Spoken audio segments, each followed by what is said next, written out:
Hey everybody, this is Robert with Burns Travels, and basically, is the work that you do sometimes worth just having a professional do it when it comes to the dollars? Let's see.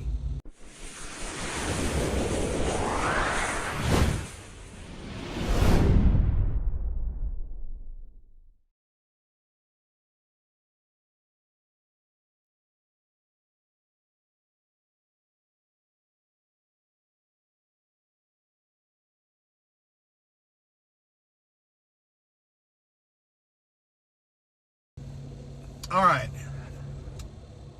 Like I said just a second ago, is sometimes the cost of doing the work cheaper or just better to have a professional do it. In this case that I'm going to tell you about, yes, and I'll tell you why. I went and had my oil cooler replaced, and they did a lot of work on that. That basically had to take the upper and the lower intake manifolds off, and the engine basically the top of the engine was available and open to do this oil cooler. Well, while he was there, he checked my car out and had the Jeep out and everything, and he said, hey, your drive shaft is bad on the front. And I would hear a noise driving around, like a click, click, and I wondered what it was. Figured it was something down there, but he confirmed exactly what I said, because the boot was gone and everything. Matter of fact, this is what it looked like.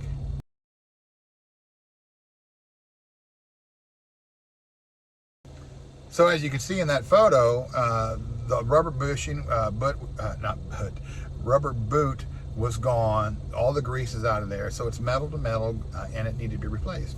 Well, he's telling me, he goes, he looked online to see how much it was going to cost, and it cost $1,200 for my front drive shaft, and that was expensive. And I said, why so much? He goes, well, it's your U-joint that's bad, but the problem is it's not like a normal drive shaft. You can't replace the U-joint, you have to replace the whole drive shaft. Now, I did some research on this. It doesn't matter if you do a 3-inch lift, a 2.5-inch lift, that factory drive shaft is going to be replaced in time. It's going to go bad. So if you ever do a lift, change your drive shafts at the same time, and you won't have that problem. It will all be done, okay? So, I'm just telling you, you will replace your drive shaft if you do any lifts at all on a Jeep, especially if you have the one like that was in the picture. So I said, all right. He goes, but you can get a second hand, an aftermarket one, for about half that price. It costs about $1,000 for us to install it, blah, blah, blah, all that kind of. I said, okay, that's fine. I said, all right, I'll get that taken care of. And I thought about it. I said, oh, I can do this. So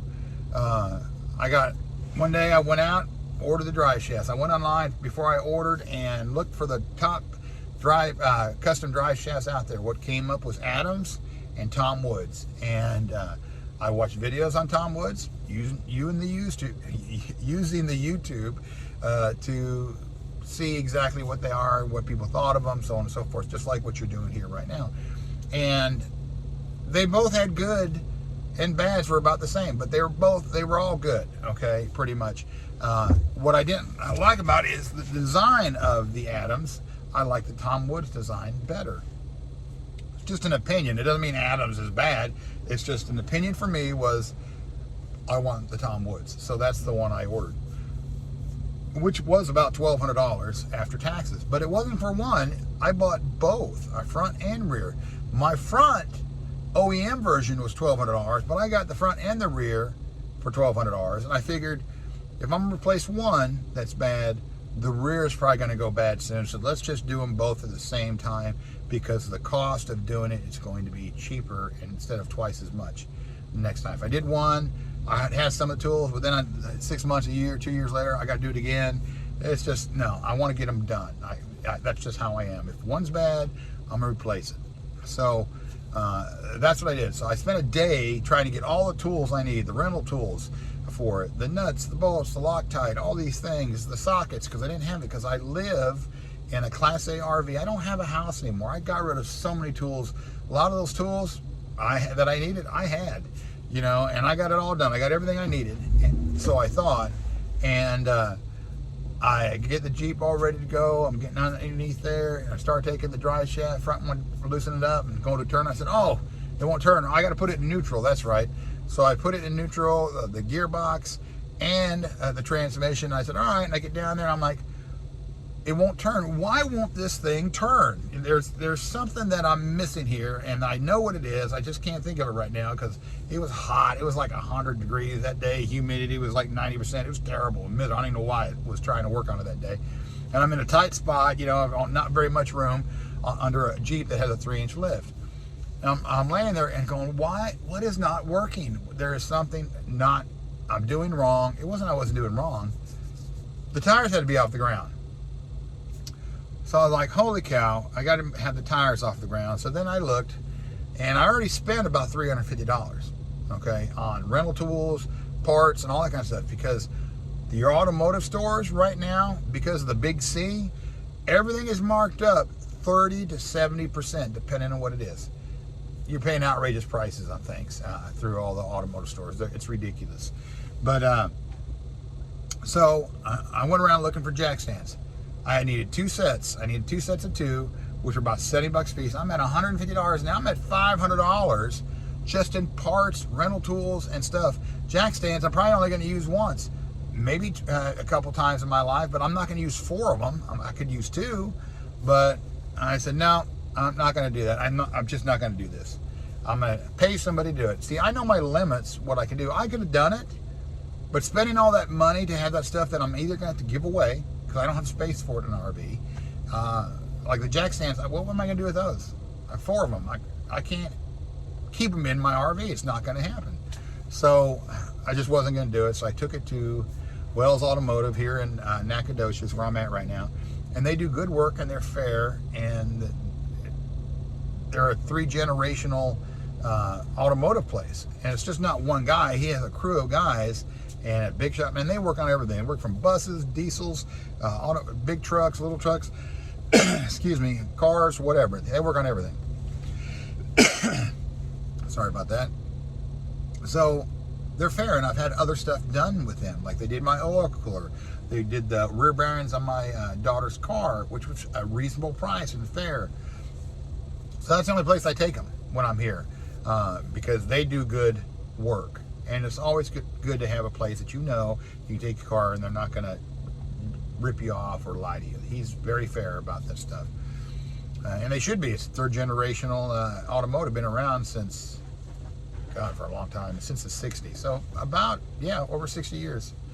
This company's been in business, this automotive place. So I said, I'll let you do it. When it was all said and done, I had the drive shafts. I paid for them already in advance. He couldn't warranty the drive shafts, of course, and I said, well, I ain't worried about that. The drive shafts, if they break because they're bad, and I know they're going to do a good job, so I wasn't worried about it. He was cool about it. He don't usually like doing that, but this case was a little bit different, you know, because he knows, like, I'm going to bring vehicles and I send people to him. So he did it. After it was all done, I thought it was going to be more than what it cost me. I thought it was going to be close to $700-800. I paid $493. I actually paid less than I did getting all the stuff to do it, and I didn't have to do it. So sometimes it's better just to have a professional do it. And here's one thing that he did that I would have had a difficult problem with. On the yoke on the rear, he had to replace the seal. I guess the seal was bad in there. Because you take it out and you reuse it. So I guess it was bad. He didn't like it. He replaced the seal. If that was me, what am I going to do? This is the only car I got, other than an RV that you drive. I'm going to bring the slides in and unhook and drive into town with the RV to go get maybe a $10 piece, $20 piece, whatever it was. If I had to, I would, but I didn't have to in this. So that inconvenience was not necessary because they took care of it. So he saw the piece, he repaired it, replaced it with a new one. So they did their job and they did it very well. Okay, I'm totally satisfied. Matter of fact, here they are. Okay, as you can see here, there's a new drive shaft in the front, and there's a new drive shaft towards the rear. Right there. They only had to put a seal in that one. I guess it was bad, but everything else is brand new. Everything that connects to the transfer case and the differential on both sides is all new. This is a Tom Woods drive shaft. So they look great. They drive great. The Jeep is doing awesome. I got a couple things I need to do to it. That's minor, and I'm going to have him do it because I don't have the tools or the capabilities, a place to do it, to get it done. So let them do it. They can take the money because he can do a good job, and I know the Jeep's going to be in great shape. Minor stuff left to do on this thing, and there really isn't a lot wrong with it because I take care of it. This is stuff that it has almost 200,000 miles on, and it's just things that are wearing out that are normal. So still cheaper than buying a car, and this thing runs great. So anyways, thanks for watching. I'm sorry this is not like one of the other videos of how-tos and stuff like that, but sometimes you might be able to do things, which I could have done this, but the cost sometimes is just better to let somebody else do it so you ain't gonna mess with it. So that's all it was. So thanks for watching. We'll talk to you next time.